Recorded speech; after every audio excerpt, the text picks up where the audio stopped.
back to my channel. If you're new here, welcome. My name is Amanda. If you are not new here and you're returning, thank you so much for your support. Today's video is going to be my week 7 and week 8 pregnancy update.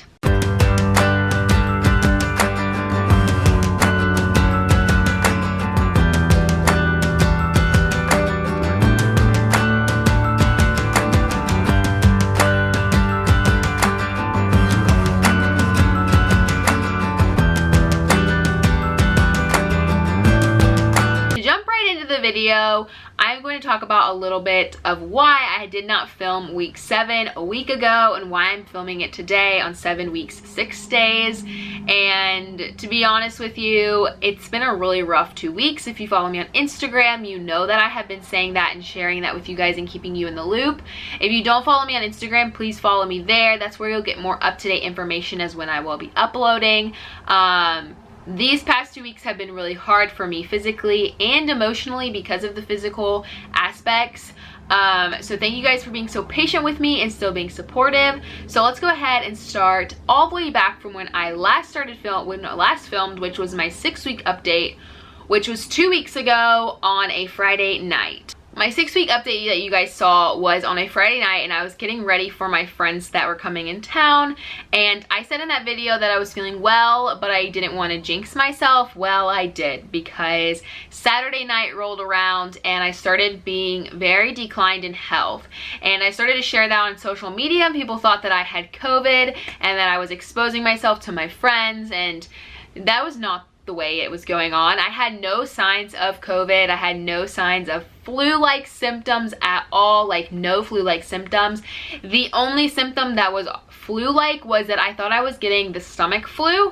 But at the same time, I thought I might also be getting food poisoning because we ate seafood the day before, and I know you're supposed to limit your seafood, but this was imitation crab meat and shrimp, so it was okay and in small moderations, what my doctor recommended. And I thought that was May of what caused me getting so sick, but Mauricio also ate the same thing as me and he did not end up sick.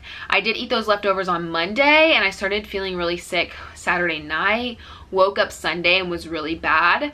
It wasn't until about Wednesday when it got so bad that I couldn't eat for about 4 to 5 days. I mean, not 4 to 5 days. What am I talking about?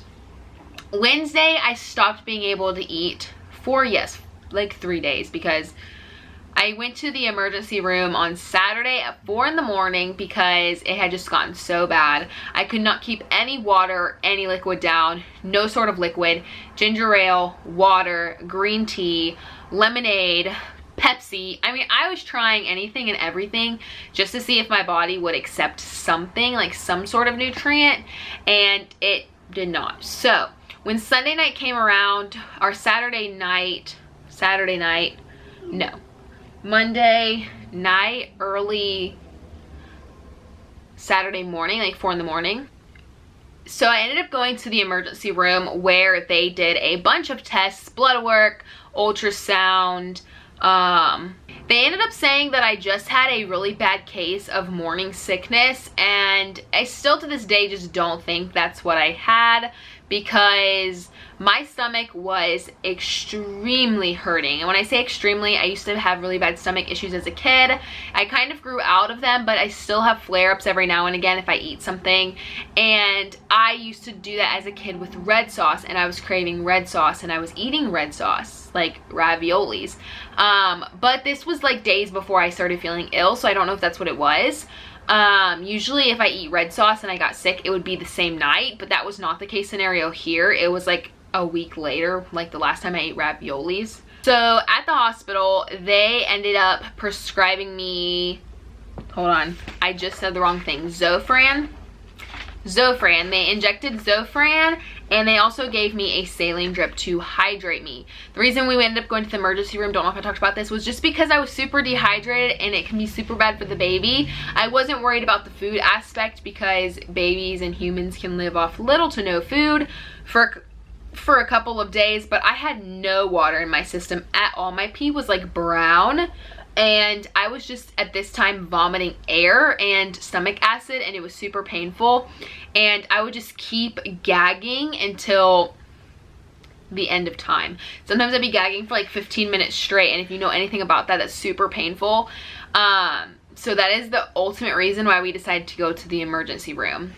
When I was in the emergency room, they did an ultrasound and they found a subchronic hematoma, and I started to freak out, but they said it was very minor and that I should just keep my appointment with my OBGYN or try to get it earlier, just to kind of look at it and see if it was getting bigger or smaller or whatever that is. And I will talk about that when I get to my doctor's appointment that I had today. And they also told me that the cyst on my right ovary was in fact growing, and that it had grown about 1/2 centimeter and it was considered large, and if it was to continue to grow or not to shrink, they would consider removing it laparoscopically at 20 weeks pregnant. If it was still large and there at 20 weeks is when it is safe to remove cysts from your ovaries laparoscopically, is what they said. So I went away with that hospital visit kind of feeling relieved that my stomach was not hurting anymore, but also kind of paranoid that I had subchronic hematoma. Of course, I started researching it endlessly, and a lot of the times that this would end in a miscarriage. Not all the time. I don't remember the statistics, but it also said a lot of women grow out of them. They kind of disappear on their own and they resolve on their own if they're found in early pregnancy. But if they're found like in the 2nd or 3rd trimester, they can be more dangerous in that time zone than in the 1st trimester. So I was kind of concerned, but not to the point where I was super concerned, because with a subchronic hematoma, usually you will have vaginal bleeding as well as cramping, and I had none of that. I did not have cramping at all. My stomach was just hurting. And I know the distinction between cramps and my stomach hurting, and my stomach was hurting. There was no cramps, and also no vaginal bleeding. I have had no bleeding so far in this pregnancy at all. So that is another thing that really kept my mind at ease, because if it was something bad, I would have been bleeding vaginally. If it was enough, it would have been coming out. So that is another reason why they weren't super concerned and just told me to follow up with my OBGYN, call them and ask them what they think. And they said Thursday was fine to stay and do that. What else? So that is basically week 7. That's how I left my week 7. Was absolutely miserable. I had no sleep, no relief, constantly on edge. I couldn't even get out of bed most days, let alone film a video or edit. I was mostly taking naps, laying in bed, crying from being in pain, and just wishing and not understanding why my body was hating being pregnant so bad. And it was really hard emotionally because I'm such a physically active person. I have been for the last 2 years. Being told that I'm not supposed to go to the gym and feeling like I'm not allowed to go to the gym, and just all these emotions went through my head, and it was just really hard for me to comprehend. If you guys know what I'm talking about when you're in this stage of pregnancy, or if you're this sick, it can be really draining. So if you guys are on that boat, I completely feel you. I thought I was gonna have an easy pregnancy up until last Friday, or the Friday before that, and these 2 weeks have been nothing but pure misery for me. But at the same time, I know it will all be worth it in the end. So now we're moving on to this past week, which was a lot easier because I had gone and sought medical treatment for what I was feeling. And for a while after my doctor's appointment or the hospital visit, I was like, you know, maybe I was overreactive, maybe it is morning sickness. Even in the hospital, they're like, they could be 1st trimester blues. And when I got there, I was like, okay, what if I just wasted $200 of our dollars? Possibly, I don't even know how much it's gonna end up being.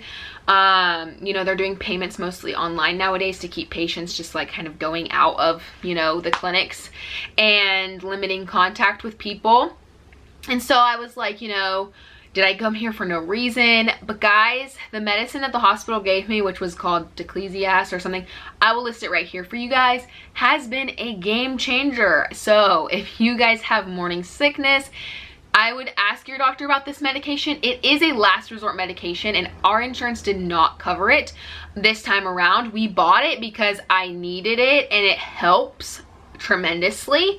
But next time around, hopefully it'll be covered by insurance, because my doctor will message or email or contact my insurance company directly and letting them know that this is in fact medically necessary and to cover it. It's just one of those very special medications, I guess. It's kind of like the last resort medication.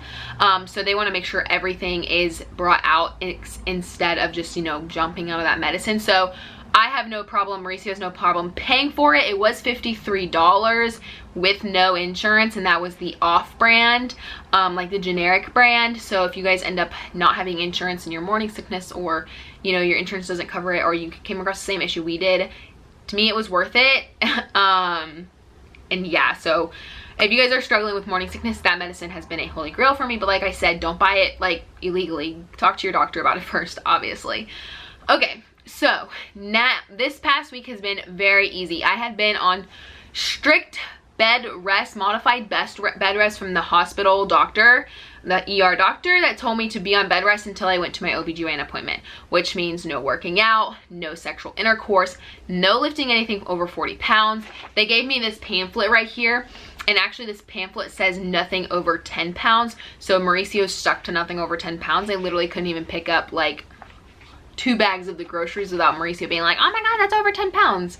But I was feeling much better. I wasn't constantly at the toilet. I wasn't getting in the shower for relief, because I kept getting in the shower, because water, such a weird thing for me. It's like a comfort, but also like terrifies me at the same time. But in a controlled setting, it's very comforting to me and helps my body. But in like pools and oceans, I freak out if I don't have control over the situation. So water is a love-hate relationship.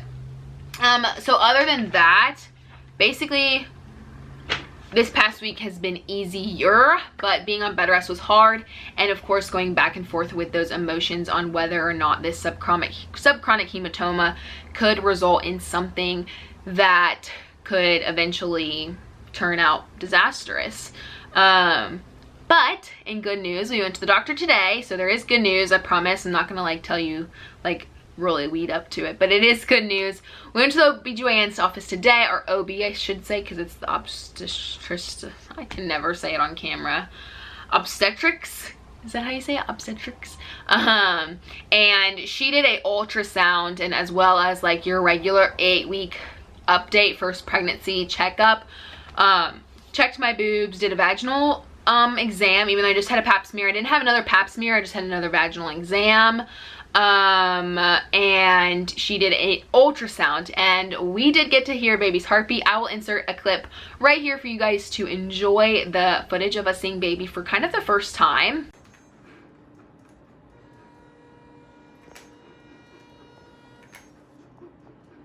This is the head up here, and then the body down here. And then this is a little arm bud and feet buds right there. You see that? Yeah. And then here is the heartbeat.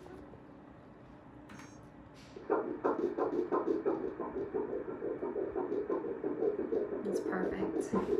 A good strong heartbeat.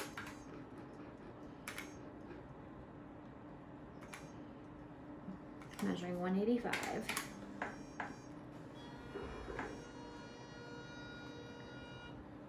So hey mom, hey dad.